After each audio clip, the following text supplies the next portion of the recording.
Mitral leakage நடக்கிறதுனால நுரையீரல் பாதிப்பு ஏற்படுமா? கண்டிப்பாக ஏற்படும். மைட்ரல் வால்வ் அப்படிங்கிறது நுரையீரலிருந்து ரத்தம் வந்து லெஃப்ட் ஏட்ரியம் அப்படிங்கிற ஒரு சேம்பரில் கலெக்ட் ஆகும். அந்த சேம்பரில் இருந்து main pumping chamber left ventricle அப்படிங்கிற சேம்பருக்கு போகிறதுக்கு நடுவில் இருக்கிறது தான் மைட்ரல் வால்வ். ஸோ அந்த லெஃப்ட் ஏட்ரியம், அந்த லெஃப்ட் வென்ட்ரிக்கல், அந்த லெஃப்ட் ஏட்ரியம் வந்து it's directly connected to the lungs.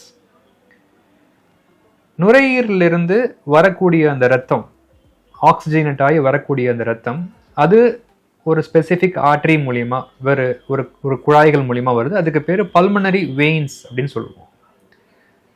இந்த குழாய்க்கு வந்து ஆக்சிஜனேட்டட் பிளட்டை லங்ஸ்ல இருந்து ஹார்ட்டுக்கு கொண்டு வருது. இந்த குழாய்களுக்குள்ள எந்த விதமான வால்வுமே கிடையாது. இதனுடைய டைரக்டான வால்வு வந்து மைட்ரல் வால்வு தான். அந்த வால்வு தான் சிஸ்டமிக் சர்க்குலேஷனையும் பல்மனரி சர்க்குலேஷனையும் பிரிக்குது.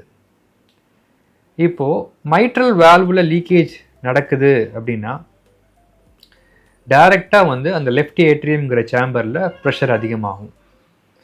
அந்த லெஃப்ட் ஏட்ரியம் ப்ரெஷர் அதிகமான உடனே ஆட்டோமேட்டிக்காக அந்த பல்மனரி வெயின்ஸ் மூலியமாக நுரையீரல்லையும் ப்ரெஷர் அதிகமாகிடும். ஸோ இன்டைரக்டாக நுரையீரல் ப்ரெஷர் ஜாஸ்தி ஆகிடும். ஸோ வால்வோட லீக்கேஜ் அதிகமாக ஆக பம்பிங் சேம்பர் வந்து ஃபார்வர்ட் ஃப்ளோ, அதாவது அதுலேருந்து அயோட்டிக் வால்வுக்கு போய் உடம்புக்கு போகிற ரத்தம் அந்த மாதிரி போகாமல் வந்த வழியே திரும்ப லீக்கேஜ் ஆகி நுரையீரலுக்கே திரும்பவும் நம்மளோட பம்பிங் சேம்பர் பிளட்டை பம்ப் பண்ணிகிட்டே இருக்குது.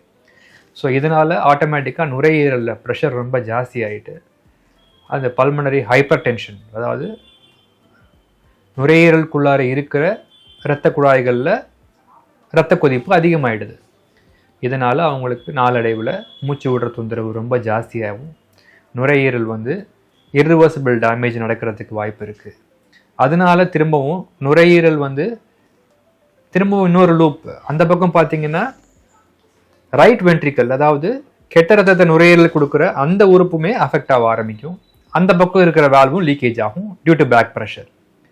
ஸோ இதனால் நுரையீரலில் ஏற்படுற இந்த கண்டிஷனுக்கு பேர் பல்மனரி ஆர்டரி ஹைப்பர் டென்ஷன் சொல்லுவோம்.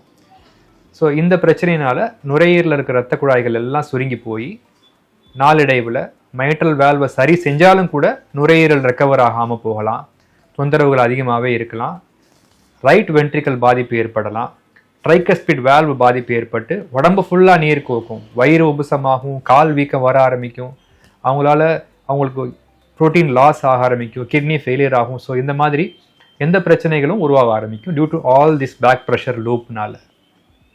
Definitely, mitral valve is directly connected to the pulmonary system, and pulmonary veins and hypertension will eventually follow.